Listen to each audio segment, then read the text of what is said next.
एखादा बिझनेसचा सेल्स एका लिमिटनंतर पुढे जात नसेल तर ओनरने कुठल्या ॲस्पेक्टकडे लक्ष देणे?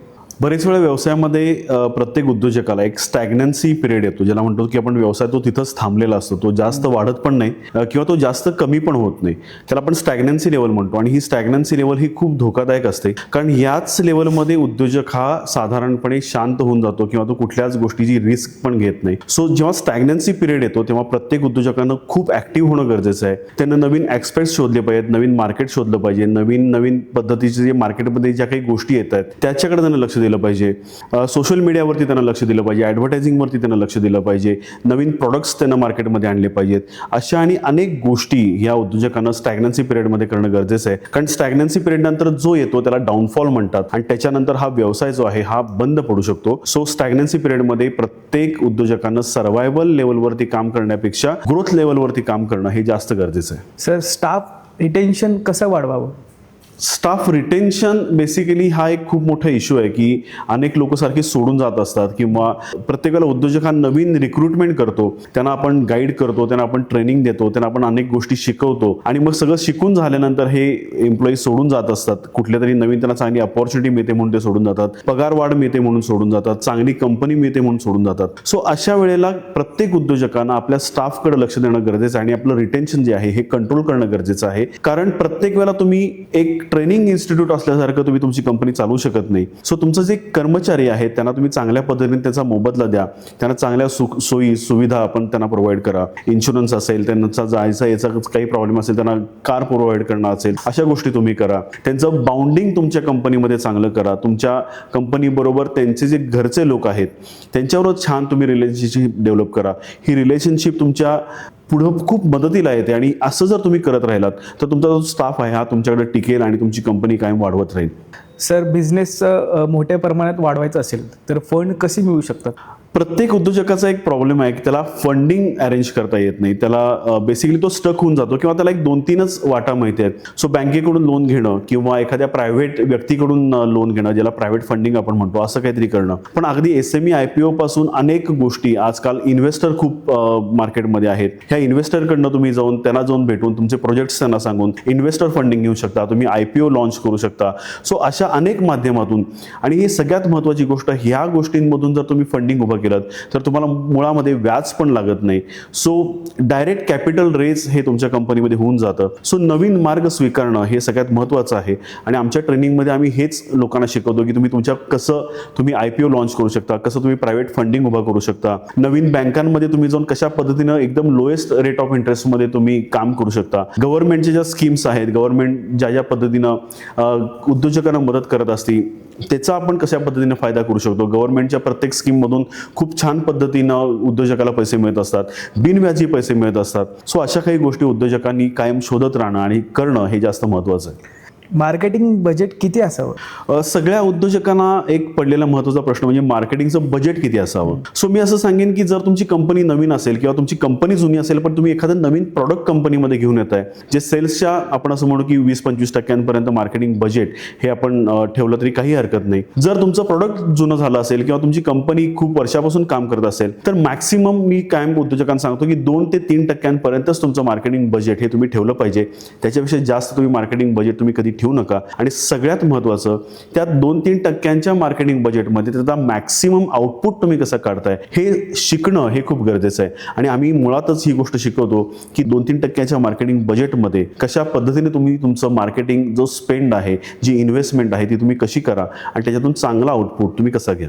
फिनान्शियल प्लॅनिंग करताना कुठल्या गोष्टी दुर्लक्ष करतात लोक? मुळातच उद्योजकांना फिनान्शियल प्लॅनिंग करत असताना अनेक ठिकाणी त्यांचं दुर्लक्ष होतं. सगळ्यात महत्त्वाचं दुर्लक्ष त्यांचं होतं ते म्हणजे त्यांचा एक्सपेन्सेस. बरेच वेळा त्यांचा जो एक्सपेन्सेस असतो तो घरचा एक्सपेन्सेस पण ते कंपनीच्या अकाउंटवरून करत असतात, जसं की मुलांची फी देणं, कुठलं ना कुठेतरी डिपॉझिट भरणं, काही ना काहीतरी गोष्टी त्याच्या वैयक्तिक खर्चासाठी ते घेणं. सो अशा पद्धतीच्या चुकीच्या प्रॅक्टिसेस हे प्रत्येक उद्योजक करत असतो. सो सगळ्यात पहिल्यांदा फायनान्शियल प्लॅनिंग करत असताना त्यांनी हे आपले वैयक्तिक खर्च हे कंपनीतून करता कामा नये. त्यासाठी त्यांनी योग्य पद्धतीने त्यांची सॅलरी घ्यावी. वैयक्तिक खर्च हे त्यांच्या सॅलरीतून करावी आणि कंपनीची जी काही इन्व्हेस्टमेंट आहे ती कंपनीतच ठेवावी. हा सगळ्यात मोठा विषय प्रत्येक उद्योजकांना समजून घेणं गरजेचं आहे. तुम्ही तुमची सॅलरी घ्या. या सॅलरी घेतल्यामुळे दोन गोष्टी होतात. सगळ्यात महत्त्वाची गोष्ट, तुमचा खर्च हा कंट्रोल होऊन जातो. जो तुमचा वैयक्तिक खर्च आहे तो कंट्रोल होतो आणि तुमची जी लाईफस्टाईल आहे ती मेंटेन होती. म्हणजे एखाद्या महिन्यामध्ये जर व्यवसाय कमी झाला तर उद्योजक कमी खर्च करतो आणि एखाद्या महिन्यामध्ये जर व्यवसाय खूप छान झाला तर तो लगेचच खर्च करायला सुरुवात करतो. असं न करता एक ठराविक अमाऊंट तुम्ही ॲज अ सॅलरी म्हणून घ्या आणि तेवढ्यातच तुम्ही तुमचे जे खर्च आहेत ते तुम्ही भागवायला शिका. असं जर केलं तर तुम्ही फायनान्शियल लेवलवरती खूप छान पद्धतीनं तुमचं घर आणि तुमची कंपनी या दोन्ही गोष्टी तुम्ही मॅनेज करू शकता. व्यवसाय करत असताना दोन गोष्टींचं तुम्ही लक्ष देणं फार गरजेचं आहे. पहिली गोष्ट म्हणजे एक थर्ड आय व्ह्यू आणि आपण एक म्हणतो की bird I view. Third I view म्हणजे तुम्ही तुमचाच व्यवसाय तिसरा एक व्यक्तीच्या नजरेखालून तुम्ही घाला, जो व्यक्ती एक्सपर्ट असला पाहिजे. जसं की आमच्यासारखे बिझनेस कोच आहेत, बिझनेस कन्सल्टंट आहेत, यांना तुम्ही तुमचा व्यवसाय प्रेझेंट करा, त्यांना तुम्ही दाखवा. त्यांच्याकडून तुम्ही जाणून घ्या की तुमच्या व्यवसायामध्ये कुठल्या गोष्टी तुम्ही चुकताय, कुठल्या गोष्टी तुम्ही छान पद्धतीनं करताय, कुठली गोष्ट तुम्हाला डेव्हलप केली पाहिजे, कुठली गोष्ट तुम्हाला सोडली पाहिजे. आणि ज्याला बर्ड आय व्ह्यू म्हणतो की जसं वरून बघितल्यानंतर आपला व्यवसाय आपल्याला कशा पद्धतीनं आपला वाढलाय, हा विस्तार जो व्यवसायाचा आहे हा देखील समजून घेणं गरजेचं आहे. सो दोन्ही व्ह्यू म्हणजे आपण म्हणतो की पॅरलली काय चाललंय आणि वरून काय दिसतंय, ह्या दोन्ही गोष्टींचा अभ्यास करणं हे उद्योजकासाठी खूप महत्त्वाचं आहे. सो पॅरलल व्ह्यू आणि तुमचा बर्ड आय व्ह्यू याच्यावरती उद्योजकांना रोज काम केलं पाहिजे. कुठल्या ना कुठल्या तरी कन्सल्टंट बरोबर किंवा कुठल्या ना कुठल्या तरी बिझनेस एक्सपर्ट बरोबर तुम्ही तुमची बॅलन्स शीट तुम्ही शेअर करा, तुमचे एक्सपेन्सेस तुम्ही शेअर करा, तुमचं सेल्स तुम्ही दाखवा, तुमची प्रोडक्टिव्हिटी तुम्ही दाखवा. तुमची productivity in terms of the profitability लेवलवरती कशी आहे, काय नक्की तुम्ही व्यवसायामध्ये करताय, किती तुम्ही फायदा करून घेताय स्वतःचा, किती तुमची इन्व्हेस्टमेंट आहे, इन्व्हेस्टमेंटचे किती टर्न तुम्ही फिरवताय, या आणि अनेक गोष्टी ह्या तुम्हाला कुणाकडून तरी चेक करून घेतल्या पाहिजेत. रादर कुणाकडून तरी तुम्ही त्याच्यावरती शिक्कामोर्तब करून घेतलं पाहिजे, जो त्या फील्डमधला एक्सपर्ट व्यक्ती आहे की मी जी गोष्ट करतोय त्याचा जो पाथ आहे हा व्यवस्थित चाललाय, त्याचा जो ग्रोईंग पाथ आहे तो सुद्धा व्यवस्थित चाललाय, हे जाणून घेणं फार गरजेचं आहे. सो हे ॲनालिसिस तुम्ही कायम दुसऱ्याकडून 100% करून घ्या. सर, आता तुम्ही बरेचदा सेमिनार घेता, त्यामधले तुम्ही कुठले टॉपिक्स कव्हर करत राहता? आम्ही अनेक सेमिनार्स घेत असतो. 1 डेचे घेतो, 3 दिवसांचे घेतो. काही जे आहेत ते आम्ही 9-9 महिन्याचे सुद्धा आम्ही काही गोष्टी आम्ही उद्योजकांना शिकवत असतो. सो आमच्या सेमिनारमध्ये बेसिकली आम्ही उद्योजकांना एकच गोष्ट शिकवतो की मोटिवेशन इम्पॉर्टंट नाही आहे, तर मायक्रो प्लॅनिंग आणि मायक्रो प्रत्येक गोष्टीमधलं तुमचं नॉलेज हे जास्त इम्पॉर्टंट आहे. मोटिवेशनमुळे ती फक्त फुग्यामध्ये हवा भरल्यासारखं होतं. 2-3 दिवस तुम्हाला खूप छान वाटतं, पण नंतर तुम्ही परत तुमच्या जुन्या प्रवाहामध्ये तुम्ही परत येता, परत तुम्ही शांत होऊन जाता, परत तुम्हाला नवीन काही सुचत नाही. सो आम्ही ट्रेनिंगमध्ये जेव्हा काम करतो तेव्हा ट्रेनिंगमध्ये आम्ही त्यांना सांगतो की तुमचं आउटपुट महत्त्वाचं आहे. मग अगदी रोजच्या रोज म्हणजे टू डू लिस्टपासून त्यांचा DSR भरण्यापासून त्यांचा MIS रिपोर्ट चेक करण्यापासून अशा अनेक गोष्टी आम्ही आमच्या ट्रेनिंगमध्ये उद्योजकांना शिकवतो आणि त्याचे फॉलोअप्स आम्ही सगळ्यात महत्त्वाचे घेतो. आम्ही ट्रेनिंग देत असताना एक गोष्ट कायम आम्ही महत्त्वाची आमच्या एक व्ह्यूमध्ये असते, ती गोष्ट म्हणजे उद्योजकाचा सेल्स वाढतोय का नाही, पहिली गोष्ट.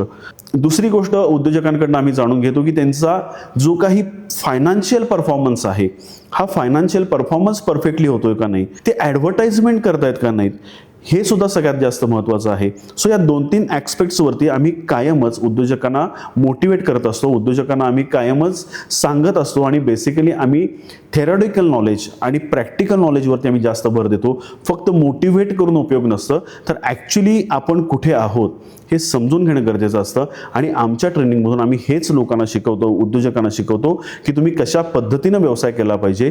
व्यवसायाचं मोजमाप काही करायचं असेल, टार्गेट सेटिंग करायचे असतील, टार्गेट आपण जे ठेवतो नुसतं टार्गेट ठेवून उपयोग नाही, तर ते टार्गेट आपल्याला अचीव करणं पण गरजेचं आहे. आणि हे अचीव करत असताना अनेक इश्यूज आपल्याला येतात. हे इश्यूज सॉल्व्ह करण्याचं काम किंवा ते टार्गेट अचीव करत असताना त्यांना वेगवेगळ्या पद्धतीनं नवीन गायडन्स करण्याचं काम, नवीन स्ट्रॅटेजीज देण्याचं काम, नवीन गोष्टी शिकवण्याचं काम हे आम्ही करत असतो.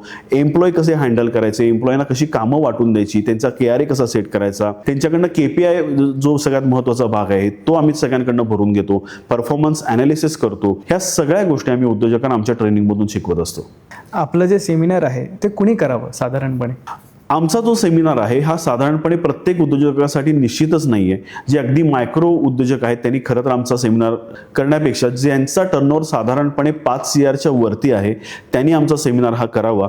त्यांच्यासाठी स्पेशली डिझाईन्ड आम्ही प्रोग्राम सगळे तयार केलेले आहेत. त्यांच्यासाठी तो खूप बेनिफिशियल आहे. कसं असतं की प्रत्येक सेगमेंट वाईज तुम्हाला कोच वेगवेगळे असतात. सो आमचा जो सेगमेंट आहे तो 5 CR प्लस लोकांसाठी स्पेसिफिकली आम्ही बनवलेला आहे.